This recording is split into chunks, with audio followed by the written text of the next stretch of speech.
Hey everyone, welcome to my channel.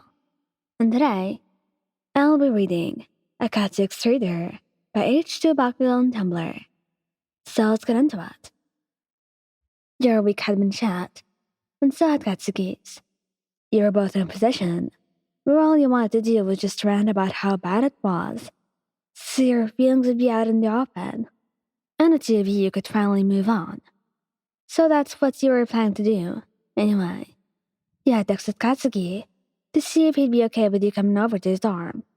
To do such, he just sent a mild shore, and you were on your way.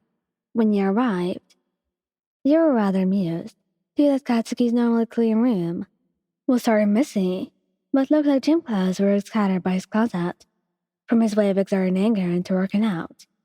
He had some homework scattered across his desk, with no shortage of broken pencils.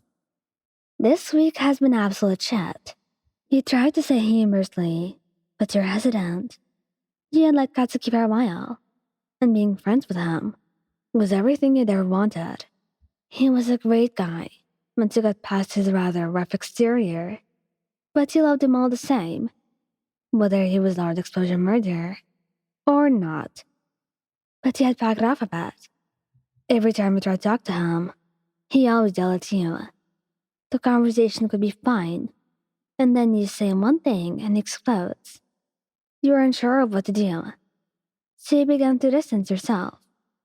And on top of all of that, the shitty week piled on top of all your back and messed up emotions, causing you to worry. Is that all you came to say? Katsuki was sitting on his bed, his lips curling jet brown as he stared at you. A pang of sadness ripped throughout your heart. You remembered the first time he smiled at you, just by looking at you when you came over to his dorm once. No, I just want this week to be over and you were already a stirring mess. Your words tripping over words that had not even come out of your mouth yet.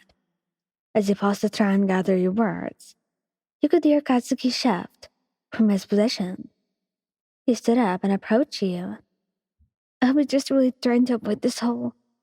Spit it out already. Katsuki raised his voice, waiting for you to say the main reason for your rant. I'm trying, he yelled back, your eyes stinging with tears. He didn't want them to fall, but they were threatening to. Katsuki slammed the fist in the wall next to you, causing a dent in the drywall. And you flinched. You knew he would have never hit you. But he was just as angry as you were. And it probably felt good to hit something. I'm... You looked down, and the tears fell from your eyes. They slid down your cheeks, and dripped off your chin. Every time I try to talk to you, I always get mad. How do you think that makes me feel? I just want to be able to talk to you, but you always push me away. You sobbed, beating your fist against his chest. This was in no way enough force to hurt him, and it probably felt like just a simple tap to him. Katsuki groaned and forced his hands on your shoulders, causing you to look up at him. I don't push you away. You pushed yourself away. You don't think I noticed how you stopped coming around me every day? Katsuki yelled, and it was now visible to you that even his own eyes were watery. He sucked in a breath and pushed him off of you. You don't get it, do you? You reached for the door as he turned away. I don't get what? He yelled back again. That I love you, you idiot. He squeezed the door handle, and the door opened, allowing you to rush out of his room, separating yourself from Katsuki Bakugou once more. It was then that Katsuki felt a twinge of regret. He'd be lying to himself if he tried to say that he did not like you back, or that you had not caught feelings for you. But he didn't understand why you had to push yourself away from him. As much as he wanted to say that it was your fault and not his, he had to admit that he had been a bit of a jerk. Both of you had been. If someone else was looking at this, an apology from both sides would suffice. But who was going to apologize first? Sitting in your room, You so desperately wanted him to apologize first, but you could not hold him at fault. Sure, he yelled at you. He got mad, but you were the one to distance yourself because you were just fed up with him yelling at you when you got fed up with something. It was complicated. He was just trying to rant, but you had taken it the wrong way, and now it was all crashing down on you. You were starting to realize. It had only been a few hours since the incident, and you had spent them all huddled underneath your blankets, listening to the rain hit the window. The sun had set, and the darkness coated the sky as bright stars danced around the moon. Pulling back the covers, you had wasted enough time. Stepping out of your dorm room, you made your way up to Katsuki's. You had not decided on what to say, but you just knew you needed to start with an apology. You'd figure out the words when the time came. Knocking lightly on Katsuki's door 3 times, you pulled your hand away and waited. What felt like hours was really only a few seconds. Katsuki stood in the doorway, a tired look on his face. I'm sorry. You did not waste any time. I shouldn't have listened myself. I should have known better. And there is no excuse why I did.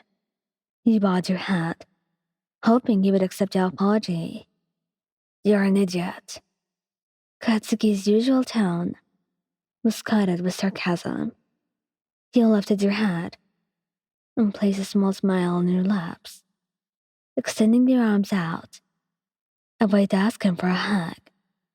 He knew that very well. And then, at last, Katsuki did something that was very unlikely of him, and very unusual. He apologized. I'm sorry too, Katsuki said quietly, like a hushed whisper, among the darkness of the night. As he took you in his arms, a hand gently stroked your hair. Did you really mean what you said earlier? He questioned, pulling you back into his room. That I loved you? Yeah. He assumed that was what he was talking about. And if it was not, had you just embarrassed yourself? Okay. Katsuki pulled away and looked at you. Glad we're on the same page. He then placed a hand under your chin and tilted your face to look up at his own. He locked his lips onto yours and kissed you softly, shocking you. I guess everything turned out to be okay in the end, and you're grateful for that. Thank you guys for listening. Don't forget to like, subscribe, and comment. I hope you enjoyed listening to this as much as I did making it. Anyway, goodbye.